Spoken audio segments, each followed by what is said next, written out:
I've noticed something really interesting when I watch how people spend money on food. Very few people ever say out loud, "I want to spend a lot of money on eating." But a lot of people end up stuck in the same loop. At the end of the month, they look back and ask themselves, "How did my food spending get this high?" What's interesting is this. The problem is rarely the price of food itself. It's the mental state you're in when you make the decision. When people are tired, the brain doesn't look for the best solution. It looks for the fastest way to end discomfort. And money often gets spent right in that moment. Main idea. One, food spending doesn't go up because you eat well. It goes up because you decide when your energy is already drained. I've noticed that most expensive food decisions don't happen when people feel clear-headed and energized. They happen when you get home late. Your mind is overloaded. Your body just wants to rest. At that point, the question in your head is no longer, "What's the most cost-effective option?" It becomes, "What will make me feel less exhausted right now?" When the brain is tired, it tries to avoid thinking, planning anything that adds extra steps, and ready-made food or delivery wins, not because it tastes better, but because it requires fewer decisions. What many people don't realize is this.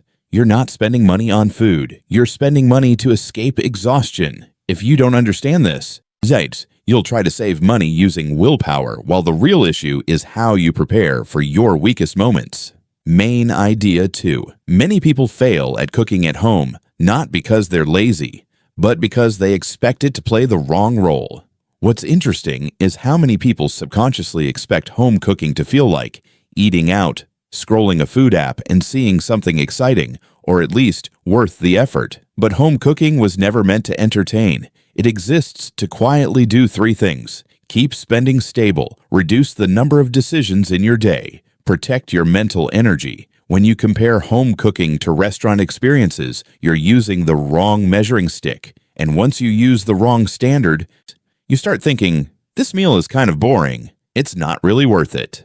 Maybe I should just eat out this time." What most people don't notice is that small, repeated dissatisfaction slowly erodes the habit of cooking at home, not because the food is bad, but because expectations are misplaced. Cooking at home is like a balancing system. It doesn't need to be impressive. It just needs to be good enough and repeatable. When you accept that, this meal just needs to be edible, filling, and not make me think. You stop using money to buy emotions, and spending starts to drop without effort. Main idea 3. The biggest money leaks don't happen in your plans. They happen on off-rhythm days. After years of watching financial behavior, I've realized something important. Most people don't overspend on days when everything goes smoothly. They overspend on days when they're running late, their mind is tense, their body is tired, their original plan falls apart. On days like that, the brain doesn't ask, "Should I spend money?" It asks, "How do I end this day as fast as possible?" And ready-made food shows up at exactly the right moment, not as a luxury, but as a reasonable escape. What's interesting is that many people try to save money by planning for perfect days, but money leaks on bad days. If you don't prepare for off-rhythm days, every spending plan stays idealistic. Most people don't realize this. You don't need a perfect solution for 7 days a week. You just need a solution that keeps you from spending on the worst 2 or 3 days. A simple, familiar, no-thinking meal on a day when you're exhausted is financially more valuable than a perfectly planned meal that never happens. Saving money isn't about being stricter with yourself. It's about setting up an exit before your energy runs out.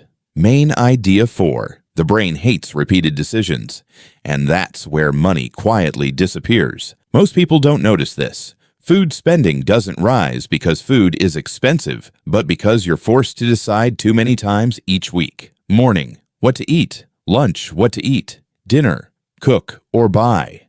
If buying, what?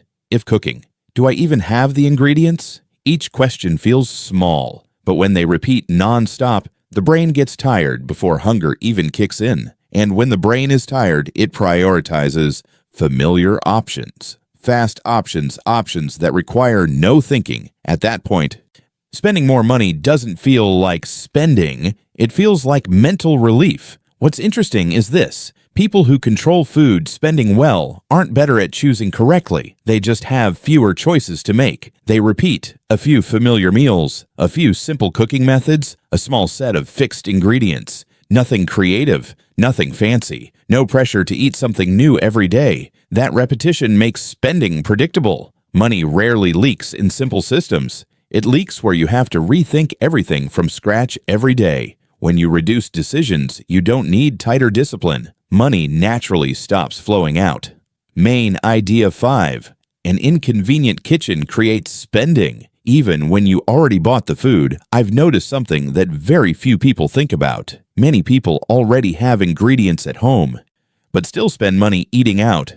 Not because they forgot, but because starting to cook feels annoying. You open the cabinet, you can't see what you need. You have to dig around, you have to clean before cooking. The brain immediately registers, this is going to take effort. And the moment the feeling appears, the option to buy ready-made food becomes more attractive. What most people don't realize is this: behavior isn't driven by motivation, it's driven by friction. Just one extra step, ingredients hidden in the back, spices scattered everywhere, cooking tools not within reach, and you've quietly pushed yourself away from cooking at home. People who save money on food usually don't do anything fancy. They just make sure that when they open the fridge, meals are obvious. Grabbing ingredients requires no thinking. Getting started costs almost no energy. When starting is easy, you don't need reminders. You just move on autopilot. Money is kept not because of strong willpower, but because the environment is designed to make spending less likely.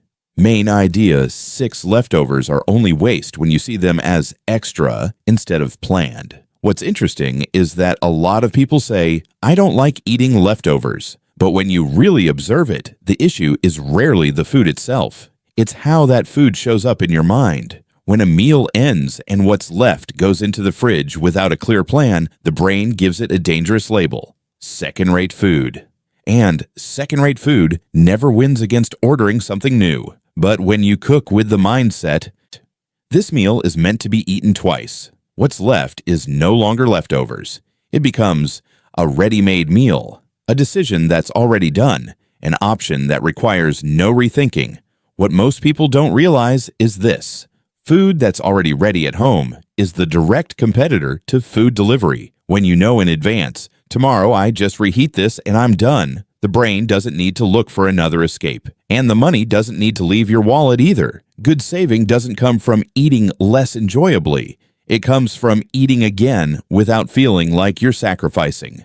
Main idea 7. The days you're exhausted are where money leaks the most. Not the days you're in control. I noticed something important when looking back at how many people spend on food. On days when you're clear-headed, relaxed, and have time, money usually isn't an issue. The problem lives in days when you're drained. Something unexpected happens. Your mental load feels heavy, or you simply don't want to think anymore. On those days, spending money on food doesn't feel like spending. It feels like, just let me have some peace for a moment. If there isn't an easy option already waiting at home, the brain automatically chooses the option that is fastest, requires the fewest steps, asks the least of you, and that option is rarely the cheapest. What most people don't notice is this: saving money isn't decided on your strong days.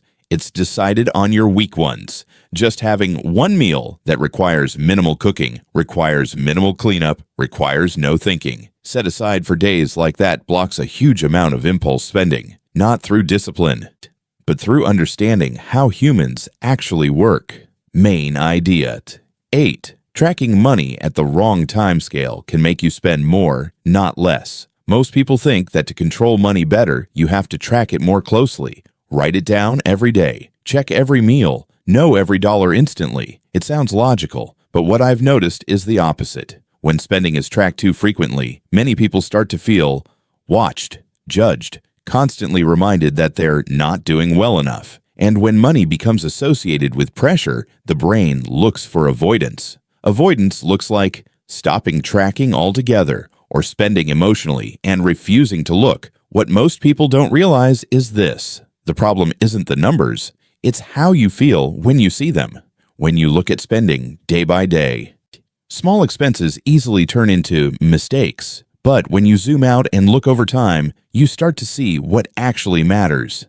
Behavioral patterns, energy cycles, the moments when money tends to flow out. At that point, money stops being something to feel guilty about. It becomes data you can adjust from. Calm awareness around money often saves more than tight control ever does. Main idea: what makes you spend the most isn't eating out. It's expecting yourself to do it right. I've noticed that many people give up on cooking at home, not because they can't do it, but because they think they have to do it right. And right usually means the food has to taste great. It has to be varied. It has to be not boring. It has to feel like real self-care, but those expectations turn cooking into a test. And when you're already tired, you don't want to take another test. What most people don't realize is this: a simple repetitive meal is still far cheaper than an "I'll just buy something" decision. Saving money through cooking doesn't come from creativity. It comes from frequency. You don't need every meal to be great. You just need it to be edible, filling, and mentally effortless. When you accept, this meal isn't perfect, but it does the job, you're building a habit that doesn't need motivation, doesn't need willpower, and is very hard to break. Money stays not because you try harder, but because you expect less from yourself. Main idea 10. People who keep money long-term don't spend less per meal. They understand the cost of each decision. What's interesting is that many people feel discouraged at the grocery store because they focus on the total at checkout. It looks big. It feels heavy. And the thought appears, cooking at home isn't even cheap. But what most people don't notice is this: a grocery bill doesn't represent one meal. It represents many meals whose prices are already locked in. When you divide that total by the meals you actually eat at home, the times you don't open a delivery app, the days you don't ask, "What's the fastest thing to eat?" the financial picture changes completely. At that point, cooking at home is no longer a sacrifice. It's a quiet advantage. No showing off, no proving anything, just steadily keeping money each week. Most people don't become financially stable because of one big decision. They become steadier because of hundreds of small decisions made in advance, before they're tired. If there's one thing I've learned from years of observing financial behavior, it's this: money is protected best when you design life for your exhausted version, not your ideal one. If this video helped you notice even one small shift in how you eat and spend, pick just one habit and try to keep it this week. Don't change everything. Don't make it perfect. Just make it repeatable. If these insights help you understand money more clearly, hit like to support the channel and subscribe so we can keep looking at money in a calm, realistic, and sustainable way together. Thank you for watching until the end.